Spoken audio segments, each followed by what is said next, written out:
Hello and welcome to another episode of the Do Hard Things podcast. I'm your host, Jay Teagues, certified high performance coach, transformational mindset coach. And in this episode, I have a great conversation with William Branum. William Branum is a former Navy SEAL. We have a great conversation to discuss his military career, the military transition process that a lot of veterans struggle with, his thoughts on the current situation in Afghanistan and the recent events that happened there, and his entrepreneurial venture with Naked Warrior Recovery. We're going to talk about getting naked.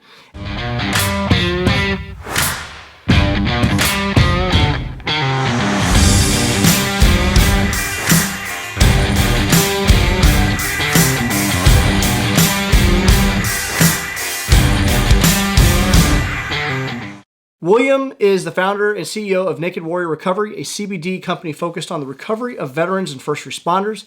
He's a retired Navy SEAL with 26 years of service. He has served on both traditional SEAL teams, taught as a SEAL Sniper Instructor, and served on teams that specialize in undersea operations whose mission must be approved by the President of the United States.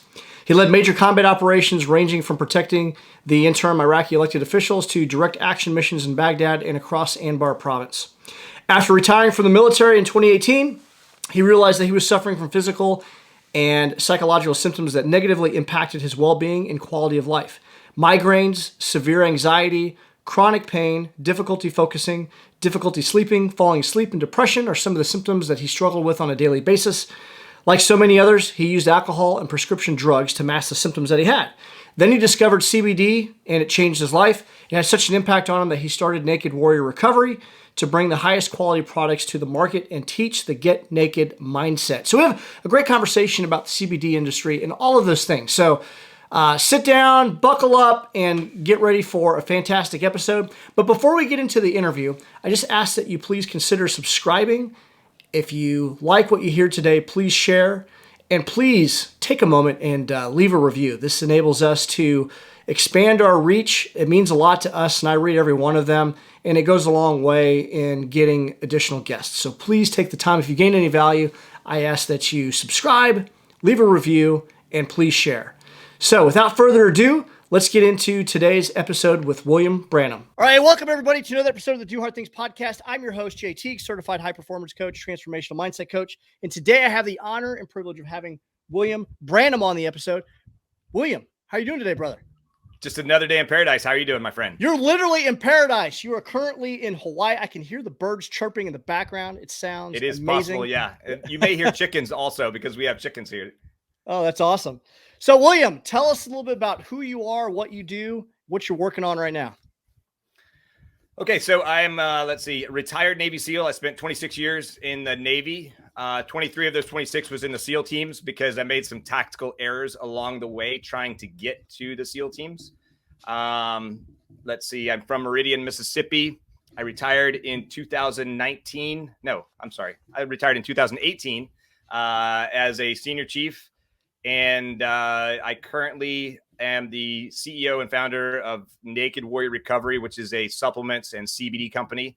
We work on, mindset coaching as well. And that's pretty much in a nutshell who I am. No, that's great. My friend Adam Best ran across and he's like, man, you got to get a hold of William. He's doing some great things in the CBD space. And I don't know much about CBD, although I do have a daughter who has she's on high spectrum autism, and we used CBD for a bit, and it was very, very beneficial. We since have stopped using it because she had gotten on some medication that's really helped her since then. But at the time, it was very, very helpful. So with all of the talk about CBD, I thought it'd be great to have you on to talk about, the benefits of it. I know that there's a lot of myths around it, whether or not it's legal, what it's made of, some things to some considerations, the different type of topicals and all the different things that you can use CBD for. So we'll get into that later in the podcast. But first, I kind of want to talk about what compelled you to want to serve in the military, and what got you on the path to becoming a Navy SEAL. So like I said, I grew up in Meridian, Mississippi. I was heavily involved in the Boy Scouts. I was not a very good athlete, so sports wasn't really my thing. Even though I tried to play, I never learned the skills. And I found out later that I'm not that coordinated. So I'm much more of an individual sports kind of guy, I guess. But I like the team aspect. So being in the Boy Scouts, I became an Eagle Scout. And I always knew that I wanted to be some sort of a commando type because, I grew up watching John Wayne. He was a Green Beret in Vietnam in the movie Green Berets. John Rambo was, Rambo 1 came out for First Blood when I was a kid, and Chuck Norris was in the movie Delta Force. And so those were kind of like my role models, I guess, as a kid on TV, because, we didn't have internet. There were no one even knew what a Navy SEAL was back then. I knew what an Army Ranger was. I kind of knew what, Green Berets were, based on John Wayne. And I always knew I wanted to be some sort of special operations something. I didn't know that word back then. I also wanted to be a ninja because I watched a lot of Kung Fu theater. I'm still working on trying to become a ninja today.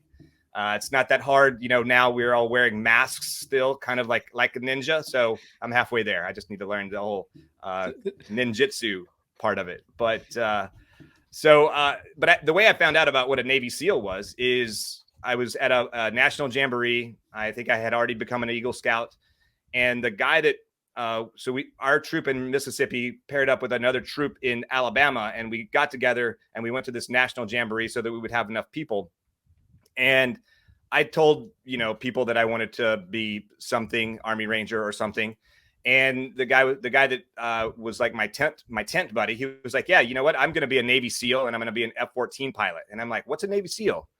And what F-14, that's like Top Gun, right? He's like, yep. So Navy SEALs, they jump out of airplanes, they shoot guns, they blow stuff up, they scuba dive. And I think it was the scuba dive thing that kind of got me because I was very into like the water and swimming and things like that.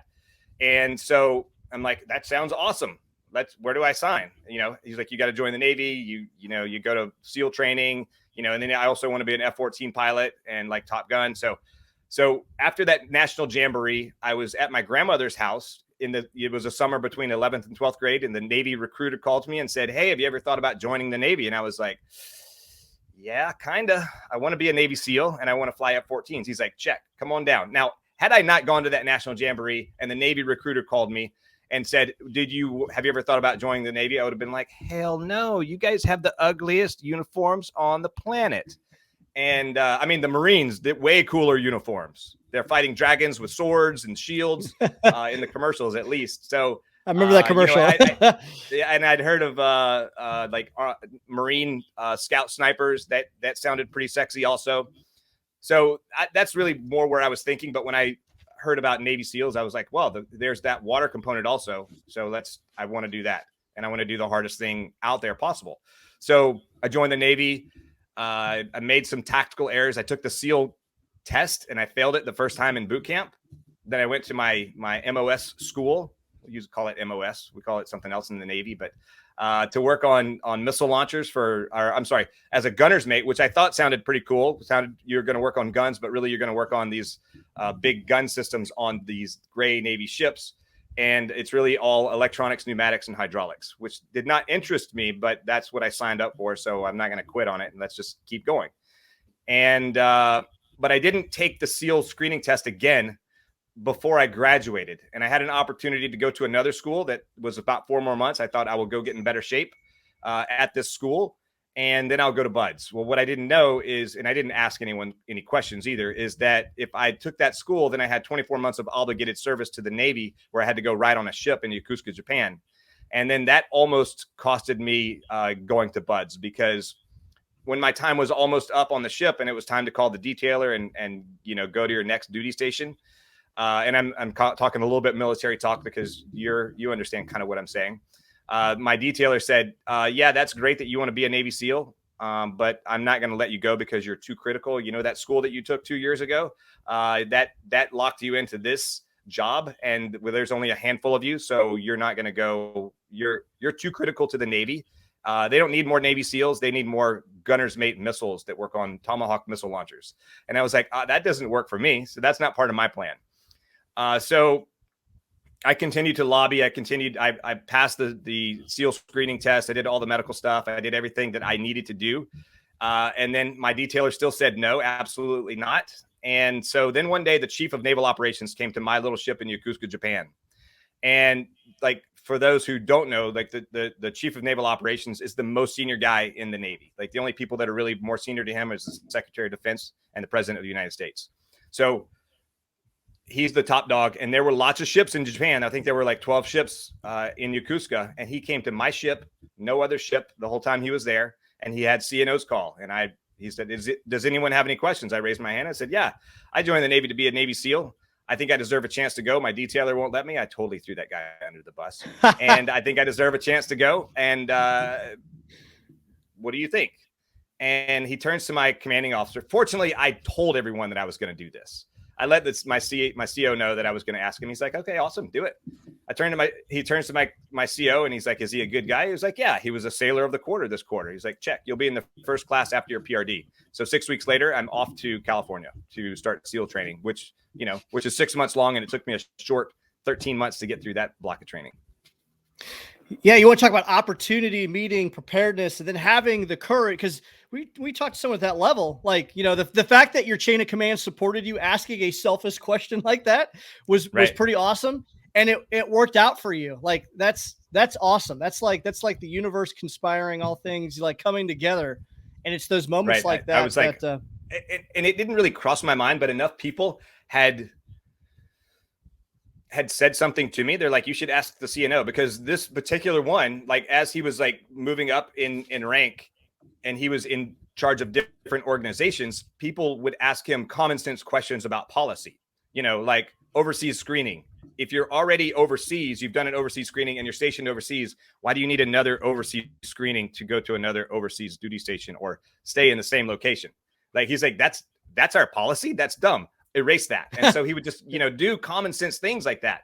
And so people were like, this guy, he like makes decisions on the spot for service members, and he supports you if it makes sense. And so, so I was like, okay, I'll ask. I don't care. I have no pride here. I'm like, I joined the Navy for a purpose. And I also didn't understand at the junior level that I was at, and I probably still don't. Even today, like the magnitude of the position of that person.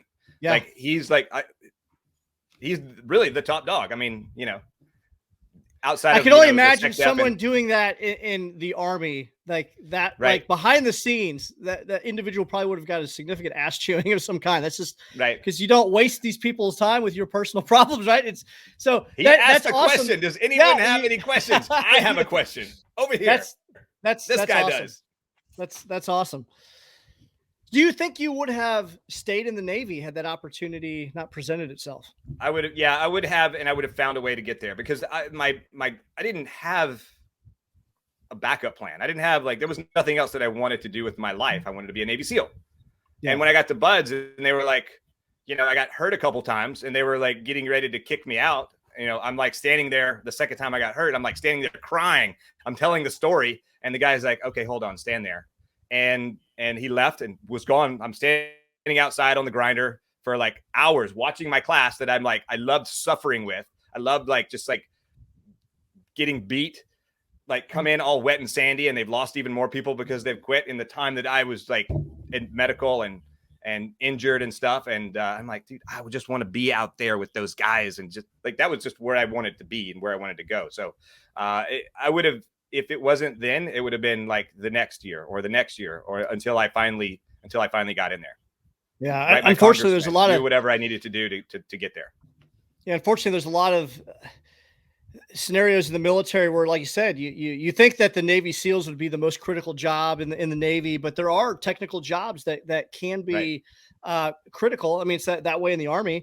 And I mean, ultimately, that's what happened to me. I was going to go down the path of, trying out for the Green Berets. I had deployed in 2003. I had came back. And at that time, recruiting was the number one mission because they wanted everyone that just came off that first deployment. And I got basically pulled into recruiting for 3 years, and I'd gotten promoted to Sergeant First Class E7. I made it ahead of what most people would. And that kind of put me out of the running for the Green Berets, that was devastating to me because I'm like, there was nothing I could do at that time. So, but that led me down the path of becoming an officer. And I think the universe has its way of you gravitate toward another path. And I couldn't be more thankful for that opportunity. But that is one thing, certain things happen in the military and you can't do certain jobs for whatever reason because of that. So I'm glad that you found your way. Now, what was the most difficult? It was not easy, but yeah. Well, I was having that conversation with my last guest is Erin McShane. She was the second female to earn her Sapper tab and Ranger tab, and we were talking about that. Like a lot of some of the most difficult aspects of these schools and opportunities are just getting your foot into the door of that school is often harder than anything else. So you made your way. And quite honestly, if it was today, the standards are so high to get in. I mean, when I was at the team, I had guys that had, multiple bachelor's and master's degrees. I had a doctor that was an enlisted guy working for me because he wanted to be a SEAL. I had a rocket scientist who had a job where he could have gone to NASA and worked, but instead he wanted to become a SEAL. And like, these guys are working for me. And I'm like, dude, I have a PhD, a public high school diploma. I am not qualified to be leading you, but awesome. Let's go get some. Well, that's incredible that the SEALs are drawing that level of talent. Whereas you said before, like, what most people didn't even know what a SEAL was. So, so that's awesome. So what, now your whole experience, I don't want to spend a lot of time on this because I know it's such a short part of your career, but there's a lot of aura around, SEAL training and Budge. What was the most difficult aspect of Budge training for you? For me, honestly, getting hurt and waiting for my next class. Like that was more mentally grinding. Like I knew Budge was going to be hard. I didn't really prepare for it. Like I should have prepared physically. I didn't. I was like kind of with how hard can it be? Well, it's pretty hard actually. I thought I was a good runner until I was running at Budge, until I was running on soft sand. And I was like, dude, this sucks. Running on soft sand sucks. Carrying that boat on your head sucks. Laying in that ocean sucks. But I got stronger. I got better. I got faster. I got injured. And that was all just part of it. But really the hardest part was when I got hurt and I couldn't be with my class. Like I was just like sitting there spinning my wheels. And now it's like the unknown. I actually want to be out there suffering with my brothers, if you will. And even though it sucks, even though I hate running, and when I got hurt, and I hated running, there was nothing I wanted to do more than to run. I can't run right now. All I want to do is run. I want to get better. I want to hurry up and heal up so that I can start running again. I would see people run down the strand and I'm like, oh, if I could only run right now. So it was like this weird, that was like mentally, that was really the hardest part of it. Physically, I think, like I said, running. I'm not a great swimmer. And it's funny. It's interesting. Most people think that SEALs are these amazing swimmers. We're not. We are comfortable in the water. We're good enough. And there are some great swimmers in Budge, but for the most part, we're not great swimmers. We're good enough. And, but the only other event outside of Hell Week that was like really the most challenging it's called Pool Comp. And it's where they're really testing your competency on scuba underwater. You're wearing like this is Jacques Cousteau style. And it's in second phase. So you're far past Hell Week. You're in the dive phase. You're learning how to do scuba. You're learning how to do dive medicine, dive physics, and all this other stuff. And you're learning how to be comfortable underwater on scuba and follow procedures to a T. And if you don't follow the procedures to a T, then you fail. And it's just about, whether you freak out underwater or not on a breath hold. And I think I have the most micro lungs on the planet because when I was there, like come down there and it's like underwater jujitsu where they rip your hoses out of your mouth, your mask off. They tie your hoses in knots and it's like an inhalation hose, exhalation hose. And if you have an exhalation problem, you don't take your tanks off. But if you have an inhalation problem, you do. And you have to figure that out and then untie your hoses in knots.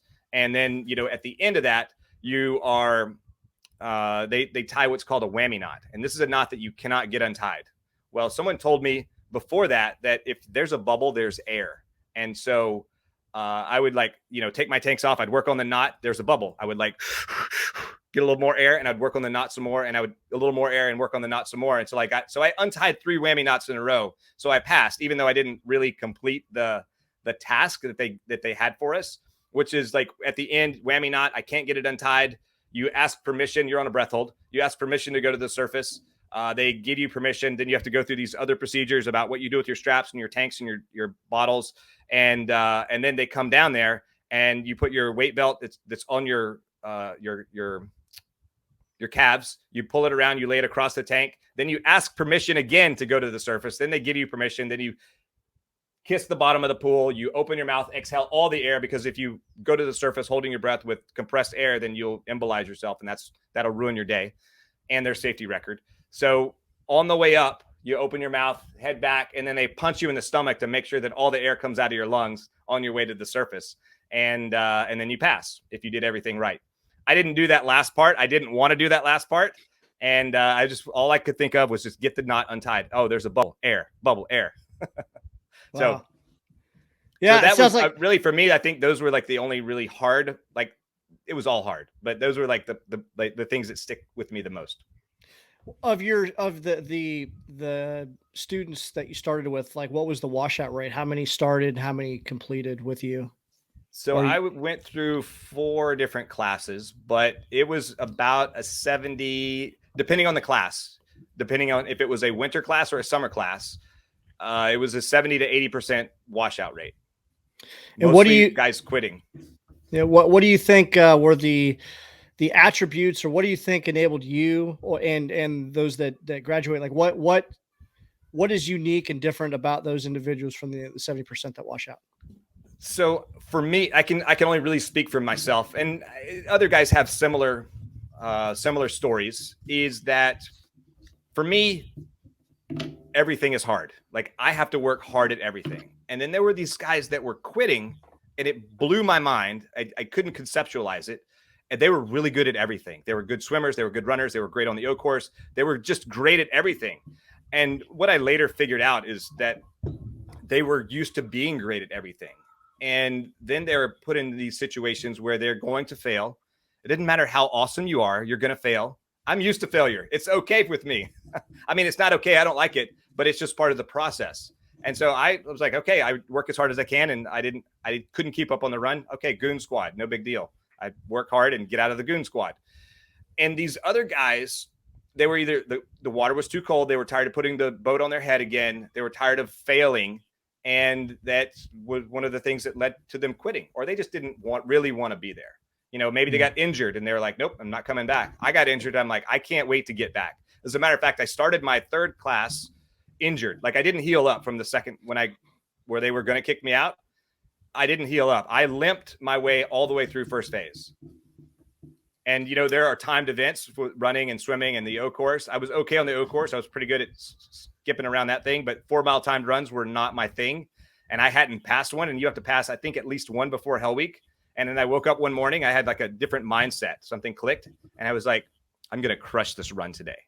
And I remember staying, I skipped lunch. I stayed back to work on the boats. You know, guys brought some plates back for us to eat real quick right after, you know, and so it was lunch and then a 4-mile time run. And then we're going to go out and do some surf passage with these rubber boats and like paddle past the surf and get our ass handed to us and spend some time in the water.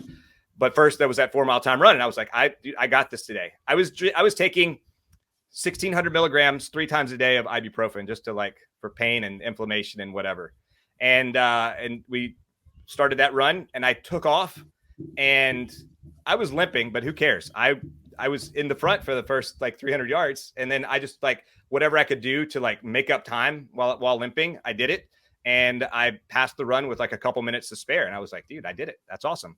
And then, you know, now I'm not going to get kicked out for performance. I can continue on to the Hell Week. And then weirdly enough, during Hell Week, that leg that wasn't working healed up. And then I got stress fractures from, you know, limping around for 9 weeks, but that was okay because I made it through Hell Week. And so then they rolled me to the next class. But I think awesome. It's just like the mindset of like failure or, you know, for me, it was, you know, laying in that ocean, you know, facing, you know, there's 2 ways that they would punish you. They would, you know, either put you in the ocean, locked arms, all as a class facing the ocean and lay your head on the ground or whatever. And, you know, you just kind of get tossed around and it's cold and it sucks. But one night I remember they had us lock arms and then face the land and then lay our head in the ocean. So the water's a little bit deeper there. And the sand right there in Coronado is super silty.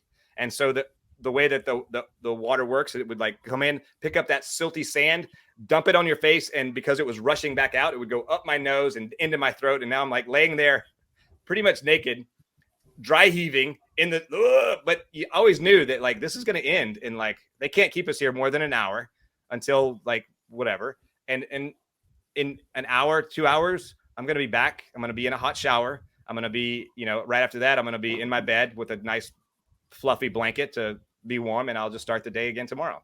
So those were things that kind of got me through it. Quitting was never an option. So that's why I was there, was to complete this. Like I'm either like walking through the front door with a diploma, or, maybe on a stretcher. Either way, that's how I'm leaving. And if I'm on a stretcher, if I'm still breathing, I'm coming back.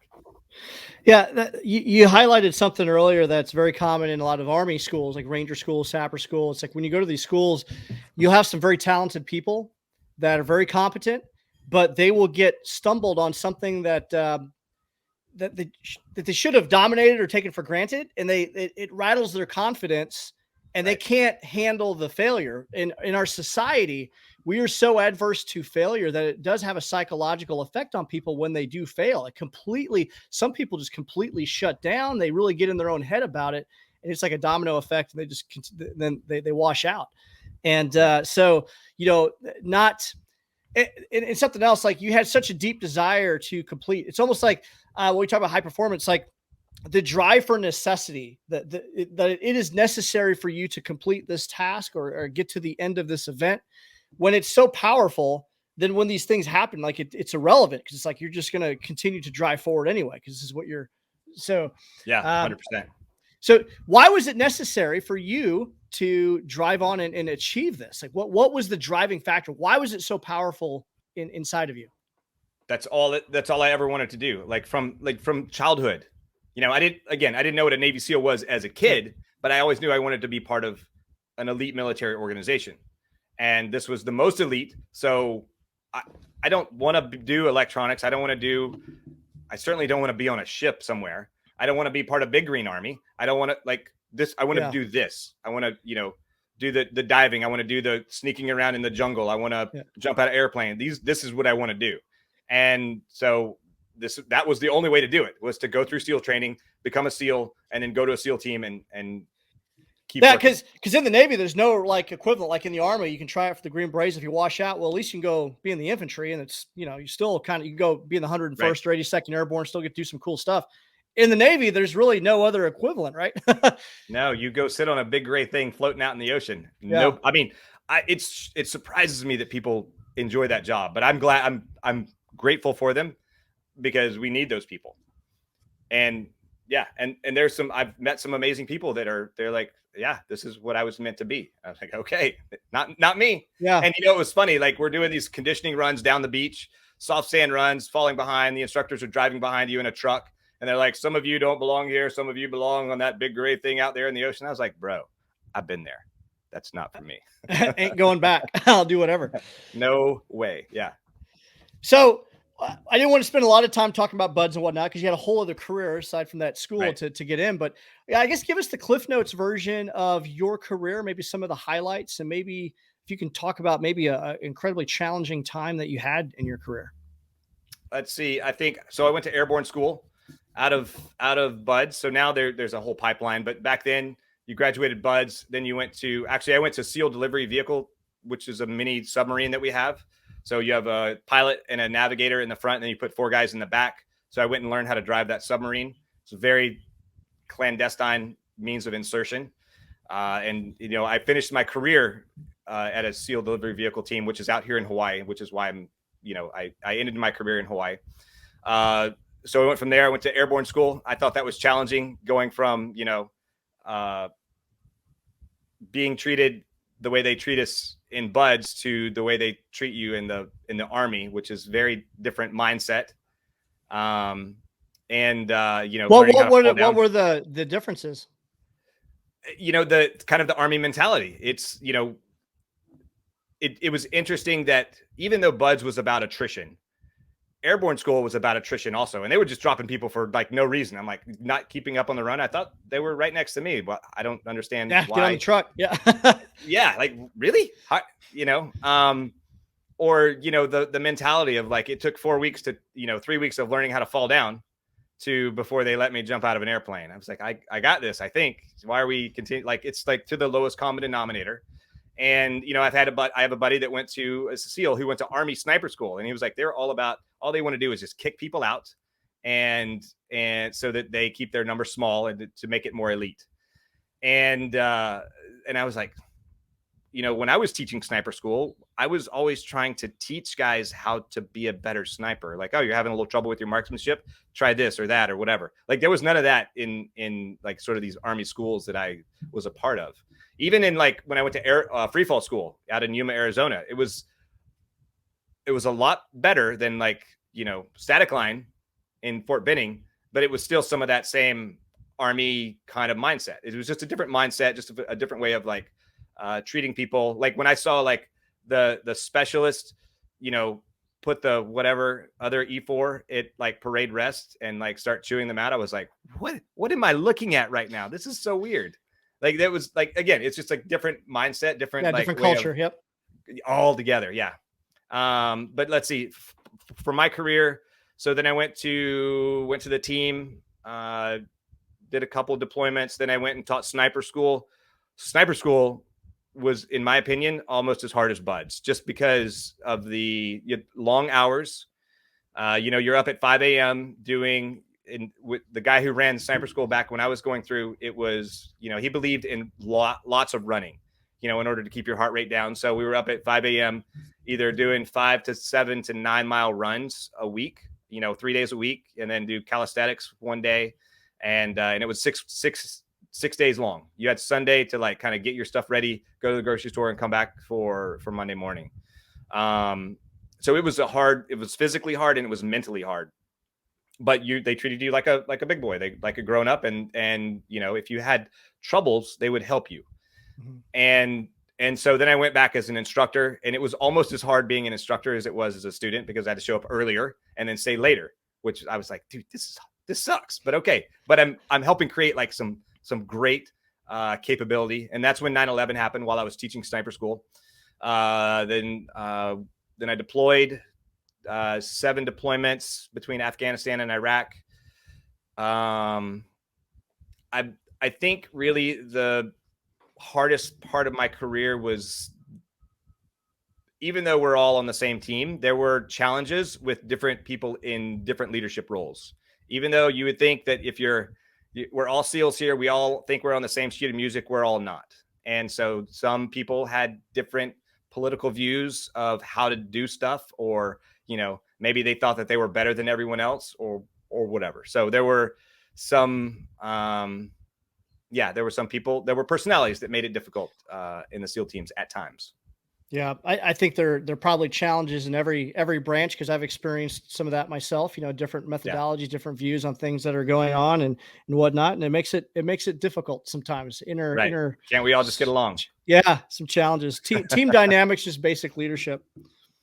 So yeah, you had a pretty fulfilling career. And on the topic of politics and whatnot, I want to ask you this, since right now as we record this podcast, we're seeing some things on TV that we're seeing the withdrawal of forces in Afghanistan, and some pretty very disturbing scenes on TV. And given your military experiences, spending a lot of your career training, deploying to this region of the world, what are your thoughts on what we're seeing on TV, and what do you think the way ahead is? Like what are your thoughts? I try very hard not to be too political, but you have someone in a leadership role who was elected or even appointed, and I think that the hire, it's an embarrassment. I think I can't watch the news because I'm just disgusted at what I see, from senior military leaders to senior civilian leaders of the country, and how things are being handled. It's gut wrenching to watch. And so I can't watch it because I'll lose my mind. And I've had to get to a point where I have to remove that negativity from my mind. Like if I was over there, and some guys that just did the swim across the Hudson River are over there right now. There was, they got a call and said, hey, you want to come help, get some, some interpreters or help get some Americans out because, the administration isn't helping. It's hindering. And so they're over there right now, helping evac people on the DL. And so I kind of wish that I was there with them, but I did not get the call, mostly because I'm far, far away. Being on a rock in the middle of the Pacific Ocean makes some of that stuff, my network is not as broad as it could be. Yeah. What advice would you give? I just did a podcast with Command Sergeant Major Mike Burke. We were talking really about mindset for veterans that are watching this unfold, because there's a lot of like negative feelings that many in the military community are having. I mean, this has been going, we're approaching the 20th anniversary of 9/11. So many people have given their life. This country has poured in so much treasure and resources. People have died. People have given life, limb, eyesight. Families have suffered. There are, fatherless and motherless children out there because of this. And I know that, what we're watching is not how we wanted this to end. We knew it had to come to an end, but not this way. Sure. What advice would you give with someone that's watching this, questioning their service, questioning, their contribution and sacrifice? How do you help them? I would say that they're all, every single one of them are heroes of the nation. They're heroes. They're heroes to me. They're, if they've served, and especially if they've deployed, then nothing else needs to be said. You're an amazing human. I mean, there are so many people that are grateful for that. There are so many people who are like, no way I would go over and be in harm's way or serve the country because I have my own whatever views. You know what? Those who have served, that have sacrificed, I don't even have words to express how much gratitude I have for them. And it doesn't matter service. It doesn't matter anything. It's just the fact that you are of service. And so really that's a lot of the messaging here from at Naked Warrior Recovery. Sort of our mission is 22-0, because there's 22 veterans that take their lives every single day. And we've lost more people to suicide, more veterans to suicide than we have to 20 years of sustained combat. And a lot of that is from, these invisible wounds. You don't necessarily have to be shot to be injured in combat, in life, in service. And so our mission is to make that 22 down to 0. And again, for us, CBD is a modality for that. It's not the only thing. There's a lot of other stuff that goes into mindset and changing like the way that you're thinking and negative self-talk. But, if you're listening to this and you are a veteran and you served, you're fucking awesome. And that is all I have to say about that. Because I could get emotional all of a sudden. Yeah, that's outstanding. And I want to get to what it is that you do with CBD. But before we get to that, one of your biggest struggles that you had was transitioning from the military. I'm finding myself as a transitioning veteran, and a lot of my peers that are going through the same process. It is quite an emotional experience. I'm finding myself with a broad range of emotions that I was kind of surprised with. I always feel like as I'm approaching, getting out, like as I'm grieving a loss of something, because it's been such a huge part of my life for 17 years, the sense of camaraderie, the sense of service, like you said, being around incredible human beings from all walks of life. And like I said, there are a lot of emotions and thoughts. And you mentioned for yourself that you had, it was the most difficult mission that you had for yourself. What were some of the challenges that you had transitioning from service? Yeah. So I tell people that, my transition from the military to civilian life is the hardest military mission I've ever been on. And I'm still on it today. It gets easier over time, but that initial transition for sure, going from having a badass team, a badass mission, knowing what you're going to do every day you get up, knowing what you're going to do tomorrow when you go to bed, having that mission, having that purpose. The day that I left the military, I no longer had that. I was lost. I had no direction, no purpose, no mission, no team. And that is a heavy burden to bear. Like, now what is my worth? What is my value? My entire adult life has been in the military. So now I have to figure out what is my purpose? What's my mission? Why am I here? And I think that's, so many veterans go through that. And it's not even, veterans, first responders, high performers, whatever. You're a high performance coach. People are going to go through that. You're already feeling it and you're still on active duty. I didn't For me, I didn't plan. I thought I had a plan. My plan failed pretty miserably when I got out.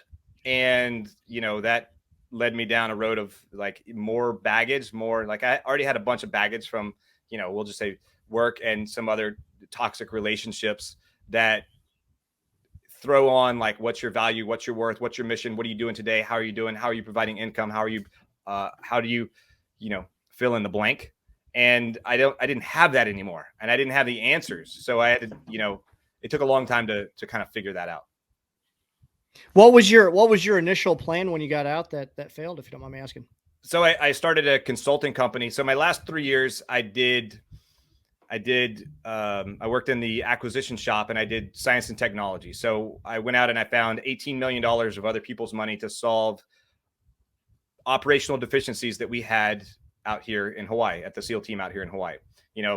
We created technologies that never existed before, from like quantum cascading lasers to different inflatable technologies and underwater communication systems. And so I was going to take that network. I still have that network of people with money, and go out to industry and say, hey, industry, if you have a technology that you want to get to the military, and maybe it doesn't have to be like ready for prime time, I can help find the R&D dollars to get that technology up to where it's ready for, being used by the end user. I can also help you walk through the whole program side of it. And that is a complicated acquisition side that many acquisition professionals don't truly understand, but I understand it. And I know the people that can help walk it through, and also find you an end user to kind of sponsor getting the money and bringing this thing up to prime time.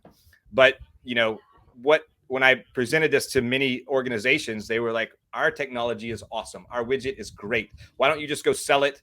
And by the way, we're not going to pay you. We'll pay you a commission though. So why don't you go find your military buddies to buy our thing? And I'm like, yeah, how about suck it, Trebek? And you're not going to pay me for my time. I got no time for you. So that was generally the most of the feedback. A few companies I helped along the way, but for the most part, people were like, you just go, because I had the title of consultant, that bridge has been burned many times over. And so people are like, oh, you're a consultant. It's that first impression, because they've been burned by air quotes here, consultants before, where the consultant was getting paid, but the company was never getting anything out of the relationship. They were like, yeah, you're a consultant, beat it. So that was a lot of lessons learned, but it wasn't easy to accept those failures at the time. Yeah.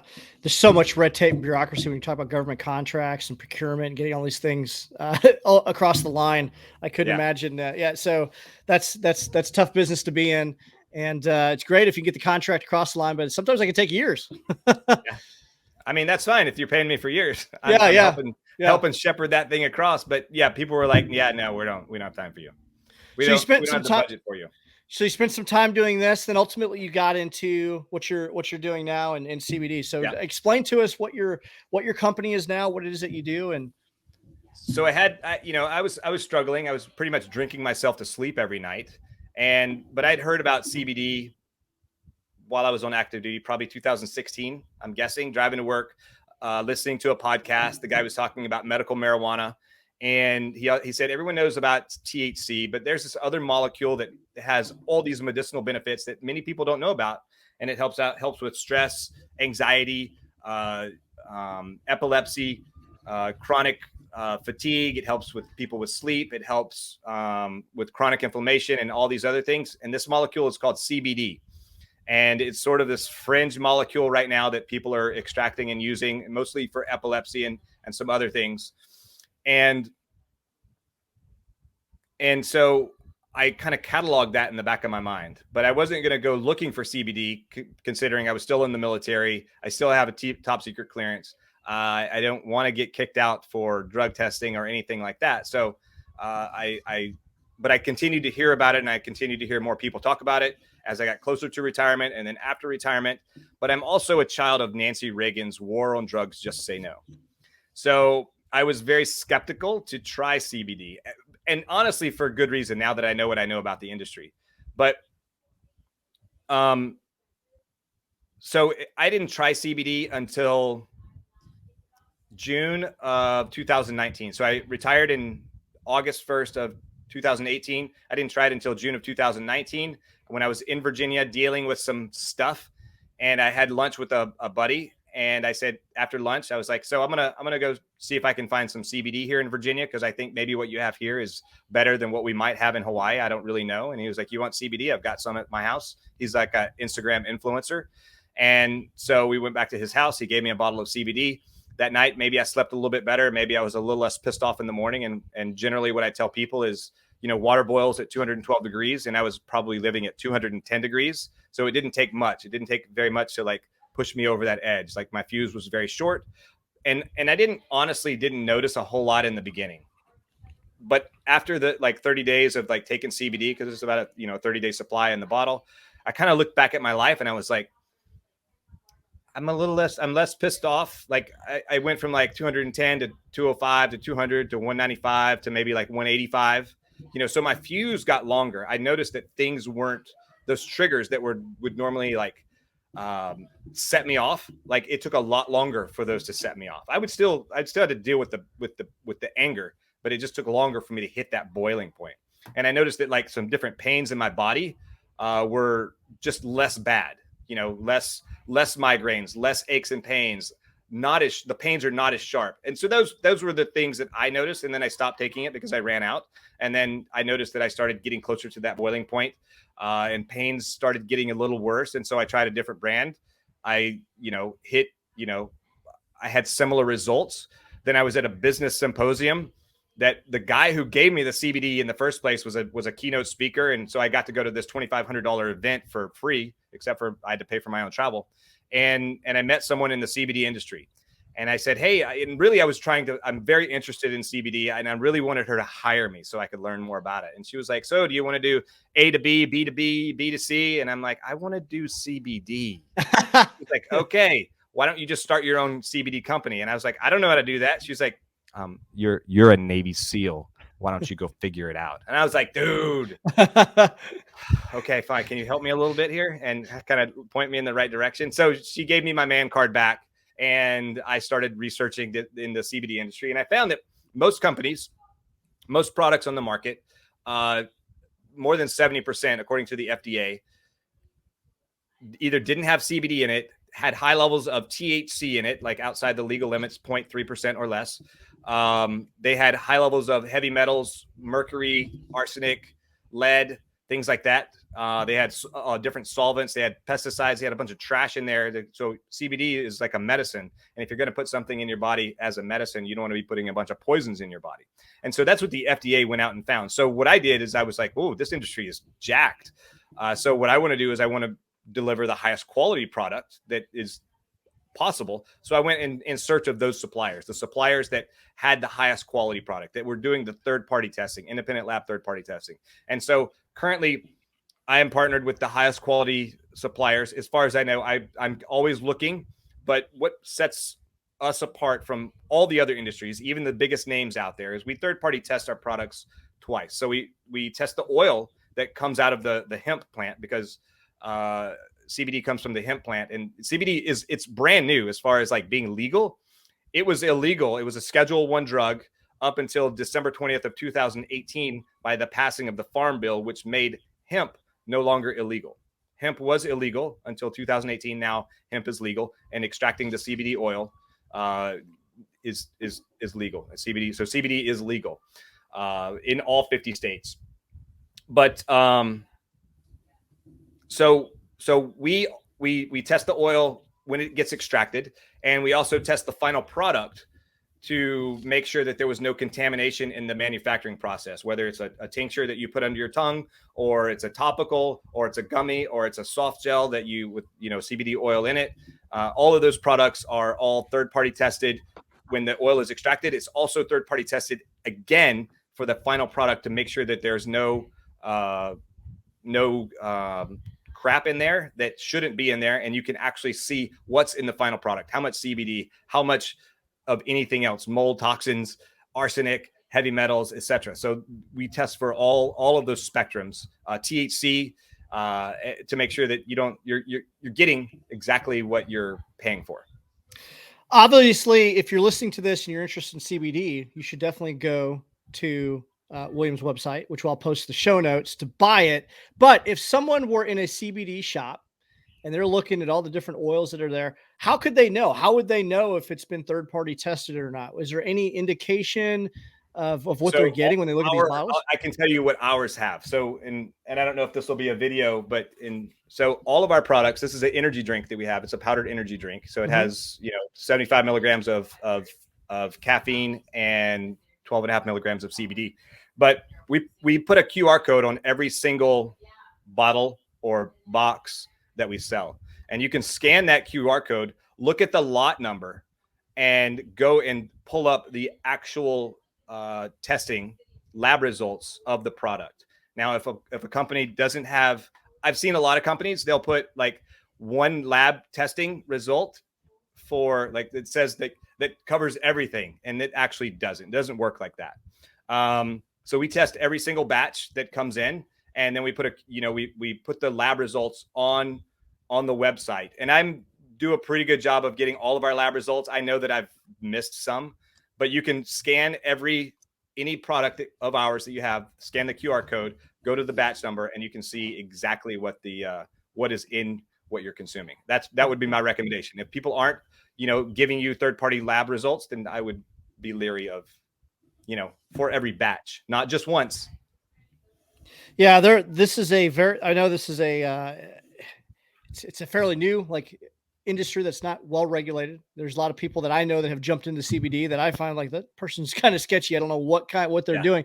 I think it's incredibly important to seek out, I like the fact that you've made it easy. QR code, you can see exactly what's in it because you don't know what you're getting. A lot of times, right? We're the supplement industry in itself is dirty, and you don't even though the supplement industry is regulated by the FDA, they're not testing every supplement out there. Yeah, there's a lot of things that are white labeled. Like anyone can go out and start a supplement company if they wanted to, and they just white label things. And that person doesn't know what the hell is going in the containers, So you got to be very, very careful, So I like the fact that that you're taking the time to do that. You're putting the QR codes on there so people can actually see what they're putting in their body and they can make the best educated decision. What type of products do you have? You just mentioned energy drink, but what does your product line look like?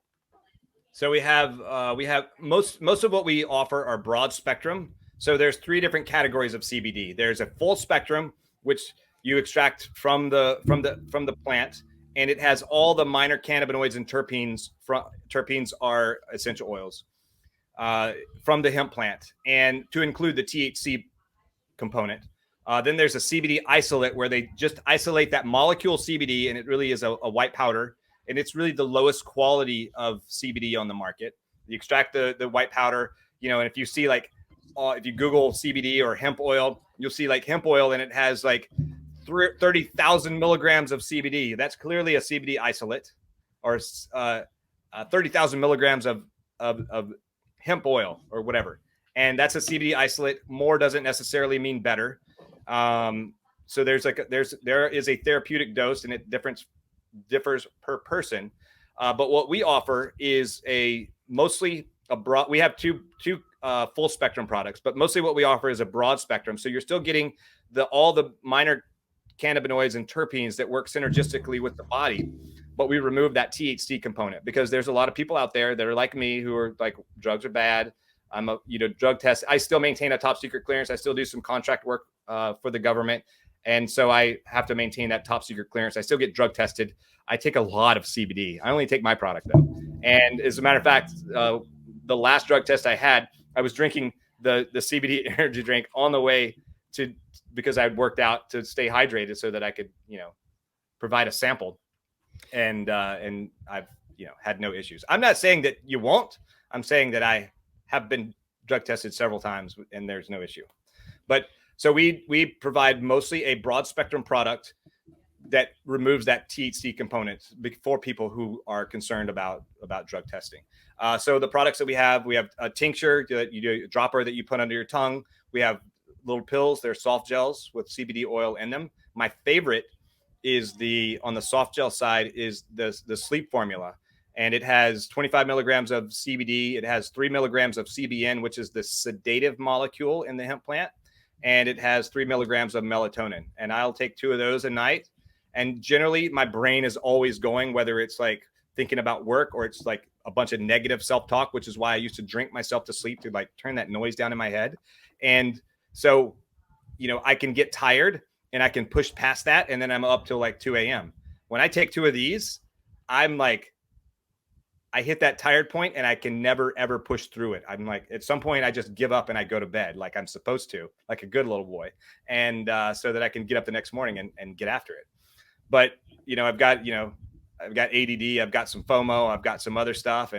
And so it's been an incredible modality with this new formulation that we have has been awesome. It was much better than, you know, our original formula, which was CBD and like 1 milligram of melatonin. This has been, like, for me, a game changer. So we have soft gels. Then we have some gummies, 2 flavors of gummies, which I even give to my daughter. I've had a lot of people give them to their kids for that have high levels of anxiety, and they said that they help. We've got some pet treats for, you know, their pets, or either, you know, later on in years to give them a little bit better quality of life, or to also to reduce some anxiety from, like, we had a dog once that would, you know, anytime we turned on the dishwasher, she would go into like shock. She would just start convulsing and like hide under the desk and like weird stuff like that. And yeah, dogs are also very sensitive to like fireworks and thunder and things like that. Some dogs have pretty high anxiety. For a trip or something. Yeah. Let's see. We have some topicals as well. I also have bath bombs. Wow.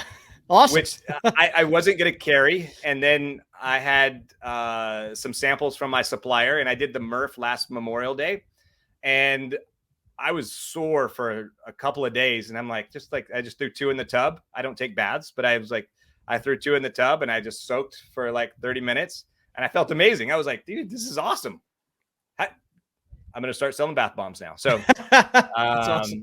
So I also have bath bombs, and I think that's it. Yeah. Some other topicals. So who is CBD for? Like you have a wider range of products, but if someone's out there, they've heard about CBD, like who is the ideal client? I would say CBD is on it. So consumer hemp has been, and I'm not a medical professional.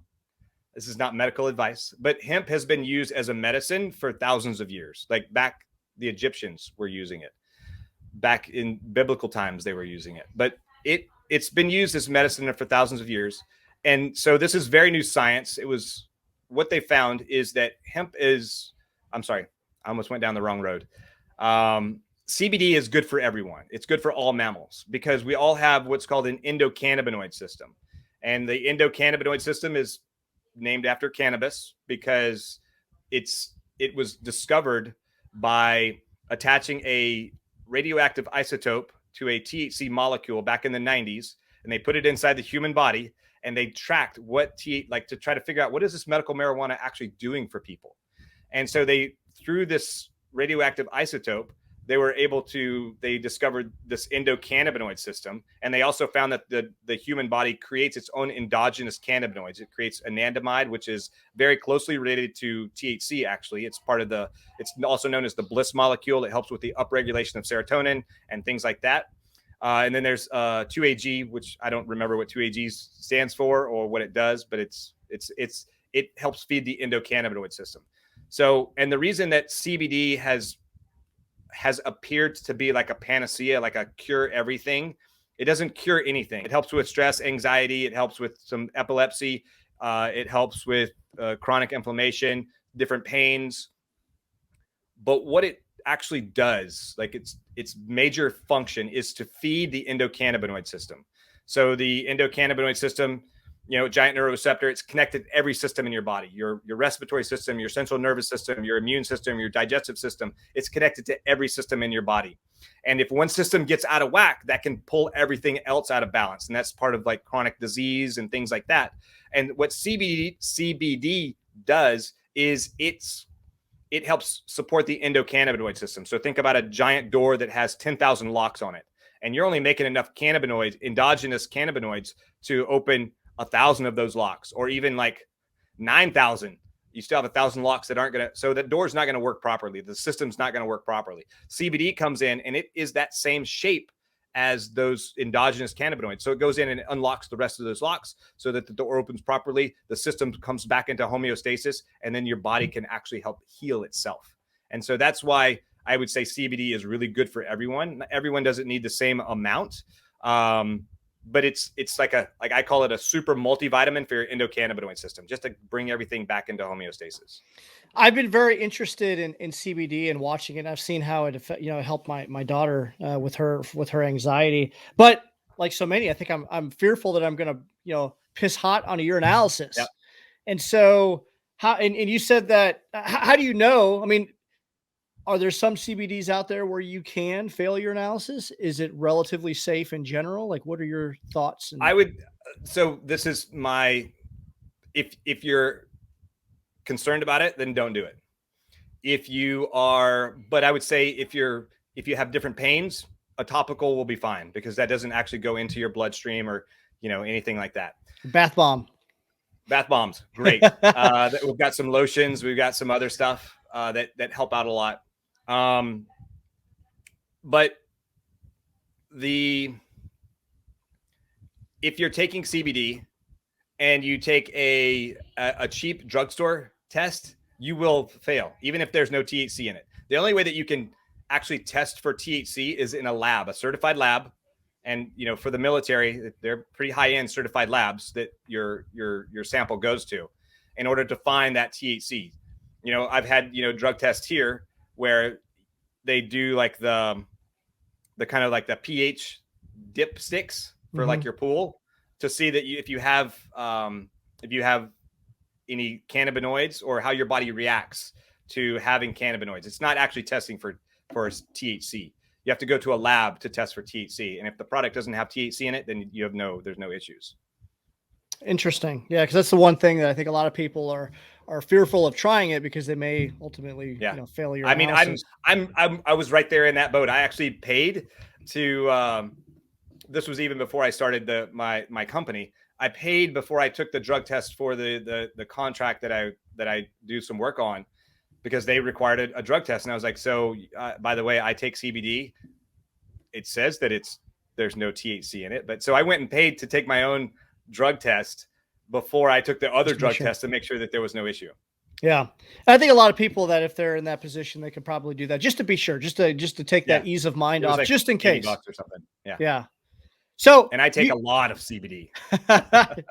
You take in it, you bathe in it, you put it all over your skin. I rub it all over my body. Yeah. So you're wearing a shirt that says "Get Naked." What does "Get Naked" mean? What does that represent? So "Get Naked." So that was part of. So like I said earlier, CBD is a modality that helps get you. That helped me kind of like quiet my mind so that I could have some good positive self-talk. And it took me a long time to figure out what positive self-talk needed to be. Some of it was figuring out what my mission was, what my purpose was, what my team will be one day. And what I've discovered is that I was walking around with a bunch of ego. I was walking around with a bunch of baggage, and I had to like take that baggage off in order to, and kind of get naked in order to find the healing that I needed for me, for my, just be vulnerable, kind of expose myself and admit that I'm not indestructible. Because, in the SEAL teams, we put our body armor on, go into harm's way. We do what we got to do. We come back, we take our armor off, we hit the showers, we rest, we recover. In life, most of us don't do that. Most of us just wear this armor around. Like maybe we've been attacked by a coworker, a family member, a former relationship. And it affects us negatively. And it can be like, if you just, so pain is cumulative. If I were to tap on your arm for 5 minutes, you're going to be like, that's kind of annoying, but it's not a big deal. If I do it for 5 hours, I'm going to start to leave a little bruise. I haven't hit you any harder. It's just this cumulation. And, after about a week of this, like you're going to feel like I'm shooting a bullet through your body. And that's the way that we end up, like we get these pains, and we get these, we're attacked, and I'm using air quotes again. And we put this armor on, and we wear it around all the time because we can never find like safety. We always feel like we're under attack. And this is like the kind of the sympathetic nervous system kicking in, and we're always kind of on edge, and we don't know how to turn it off. We don't know how to take that armor off. And getting naked is part of that. It's like figuring out how to take that armor off, take that ego off, setting into the corner, exposing yourself to healing and just be vulnerable, because that's when you'll actually be able to find who you can really trust and find that healing. So naked also stands for, and this is sort of the another mindset piece of it, is the N stands for never quit. And I don't mean never quit, smoking or drinking or, toxic relationships. I mean, never quit on yourself, never quit trying to improve yourself. And, like I talked about earlier in Budge, I knew that this evolution is going to end at some point, and I'm going to go be in my bed soon. So in Hell Week, they feed us 4 times a day. So all you got to do is just make it to it doesn't matter how shitty it is. You just got to make it to the next meal. Make it to the next meal. You eat. I lost your mic went off.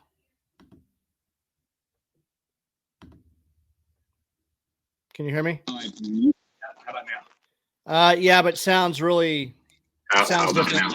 Hold on. Mic, audio. Yeah, I'm not sure what happened. How about now? There you go. You're back now. Right. I don't know what I did. I must have bumped my little mic here and turned it off and back on, and then jumped into my AirPods, which the sound is not as good there. That's why I have a mic now. Yeah, good. You're back on. You sound good.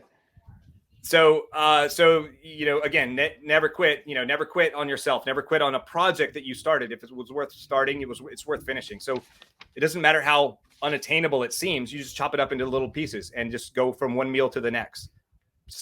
Bite-sized, snack-sized pieces, and accomplish that goal. Chop it up into as many goals as you can. Rome wasn't built in a day, but it was built every single day. So just go ahead and build Rome.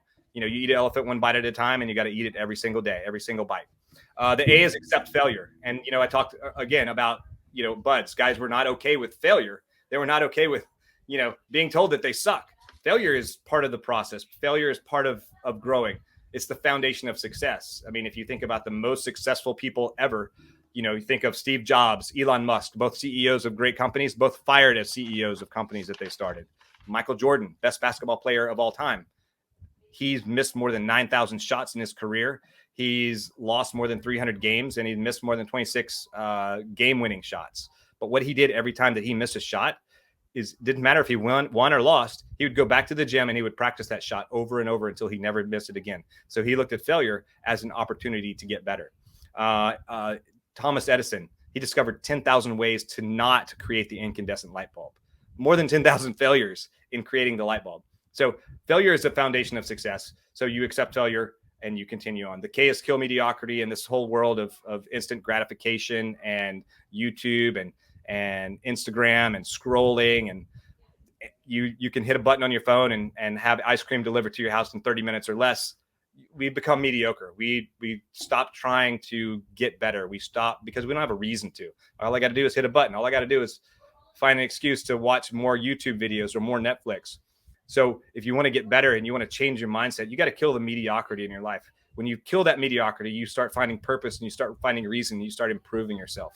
The E is expose your fear. And I think fear is the thing that holds most people back. And it certainly has held me back many times in my life. I never wanted to admit that I was weak or didn't know how to do something. And it took me a long time and a lot of maturity to really get there.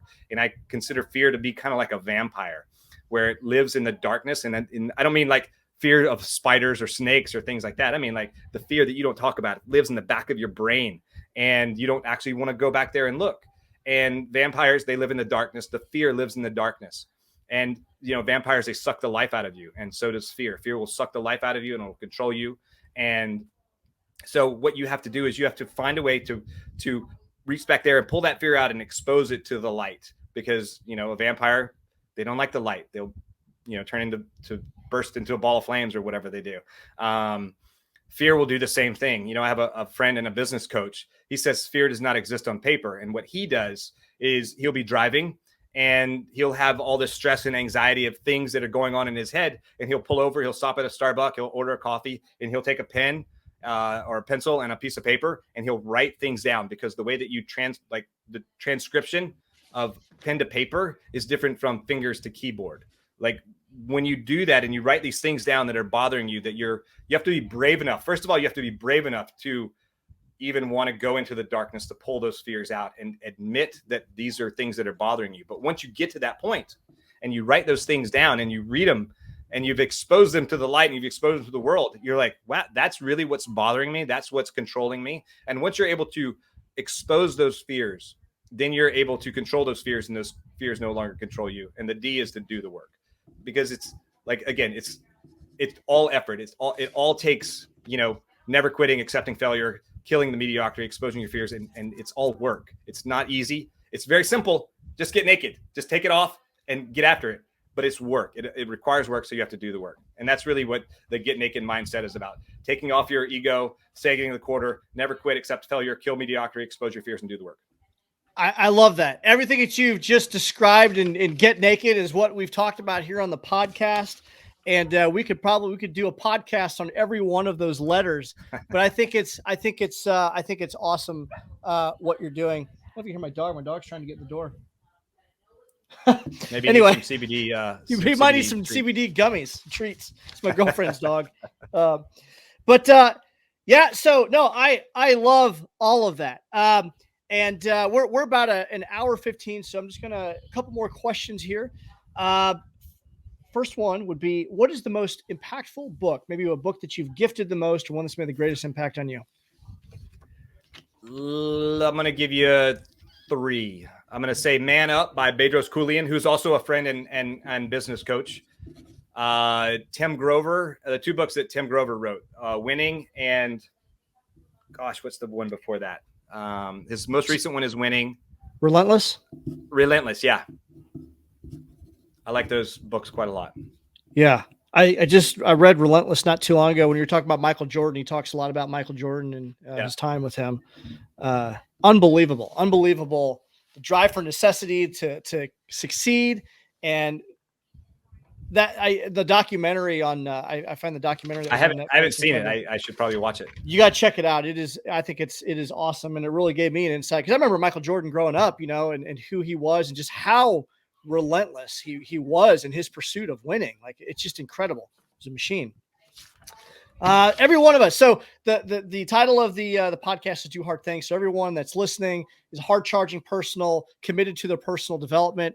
And what we talk about here is, trying to what is your meaningful pursuit? The one thing that you're sharpening the one thing that you're doing to sharpen your edge, that difficult task that you're working on.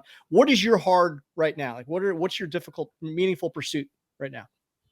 I think it's 22-0. It's really bringing awareness to the veteran suicide rate and trying to do something about that. Like when you talk this whole world of pandemic thing that we've got going on, not to go political, but this is a true pandemic. 22 a day. Like, that's only veterans. I don't even know what the stats for first responders are, and the defund the police and all that other nonsense that goes on out there. Like, I can't even conceptualize, like, when that was really at its height, I was like, dude, I couldn't do that job. I couldn't do that job.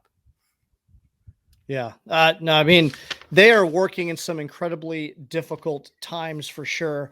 And I think, the suicide epidemic is it's bad. And for veterans that are listening, I think it's incumbent upon the veteran community. Like, you've got to find your next mission. You've got to find the society is so void in leadership right now. And, all of us, you don't have to carry a rifle to serve. Like, there's something else for you. And I think it's important that we detach our entire, being in the military, huge part of all of our identity for those that serve, but it's not the end all be all. And you've got to figure out what that next mission is. And there is something that you can get involved in, whether it's starting your own business or getting involved in a nonprofit organization or just volunteering with a local organization, something to where we can give back, continue to serve, and make our country. And it probably won't be the first thing that you think of or the first thing you do.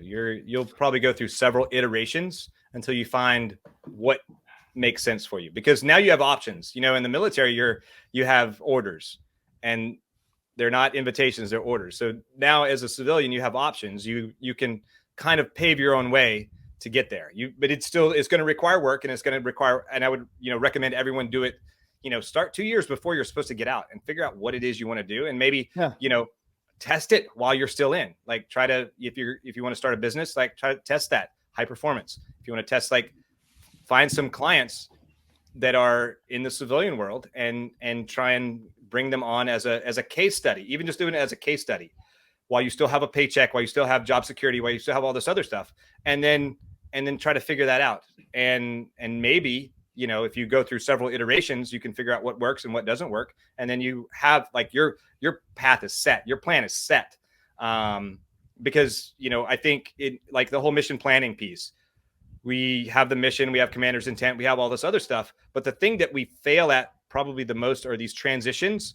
And what I found in the SEAL teams is when we do like rock drills before we actually go hit a target, we practice the transitions, like getting in and out of the vehicle. We practice, the transitions on target, the transitions between one phase 9 to the other. We don't do that in like regular life. Like regular life is where we live. And so we should, if you practice those transitions, kind of do those rock drills while you're still in, it'll be like, you'll be ready for those bumps and bruises in the road when you get out. Yeah. Like you didn't know you were going to be selling bath bombs and dog treats, right? I did not know I was going to be selling bath bombs and dog treats. That was very far from what I expected to be doing. But say you got to try new things. You never know what you're going to fall in on. You found something that you're passionate about that's helping people. And I think it's awesome, in an industry that's unregulated, you are informing people of the products and how it can benefit them and, the best possible quality so they can improve their life. And I think that's awesome. Yeah. Well, William, it was great having you on. How can people get in contact with you? And like I said, everything that you talk about, I'll post in the show notes, but how can people get in contact with you? So my website is nw-recovery.com, or you can say nakedwarriorrecovery.com. I made it nw-recovery because maybe people don't want to write naked in their search engine. You never know what's going to pop up. You gotta be careful. If you're interested in really the get naked mindset, you can go to the number 5 SEAL Secrets. So 5sealsecrets.com, put your name and email address in there, and I will email you a PDF that really breaks down what naked stands for: never quit, accept failure, kill mediocrity, expose your fears, and do the work. So that's 5sealsecrets.com. You can also find that on my website at like Navy SEAL Mindset. I think there's a little tab at the top. You can go there and get that. And mostly I'm on Instagram at Naked Warrior Recovery. I have another account, but it's mostly just Naked Warrior Recovery. I post the same things on all platforms. So my message is the same across the board. And it's a lot of work creating content. So it is. I do the same thing. It's one thing. I just blast it everywhere on all my platforms, and exactly. Someone will see it. Well, thank you so much. I'll post all that information in the show notes, and I encourage all my listeners to reach out to you. You're doing great work. I appreciate the CBD piece, the mindset piece, and thank you for your service and everything that you've done so far. And I wish you. Thank you. Thank you for your service. Thank you. A tremendous honor. And I think, we got to continue to help the veteran community. And like you said, the 22-0, there's so many veterans that are suffering right now. But at the end of the day, I think if you're a veteran that is struggling, you definitely can reach out to me. You can reach out to William. We can get you pointed in the right direction. There's so many organizations out there, but it's the bottom line is you've got to find your next mission. And it's not just carrying a rifle. There's something else out there for you. And, doing hard things, getting naked, that's all of those things are incredibly important. It's all mindset driven, and we got to change our mindset. So appreciate your work, William. Thanks for coming on today. Awesome. Thank you, sir. In the meantime, for everyone out there, keep doing hard things. We'll see you in the next episode. Much for listening to today's episode of the Do Hard Things podcast. I hope you love the interview with William Branum and got some tremendous value from it. I asked that if you appreciated it to please subscribe so you don't miss out on future episodes, because you're notified anytime that we drop an episode, which is once a week. That might increase in the near future if we get some reviews. That's the next thing I'm going to ask you. I want to ask you to please do me a favor and leave a review on iTunes. I read every one of them. It goes a long way to expanding the podcast. And please, if you know someone that could benefit from today's message, please share it. We're trying to put some positive things in the world. There's so much negativity in the world today. We have some great conversations here, trying to sprinkle some positivity, some inspiration, some high performance habits, all of those things to encourage and motivate others to live a better life. So please do those things. And if there's anything that I can do for you as far as one-on-one coach,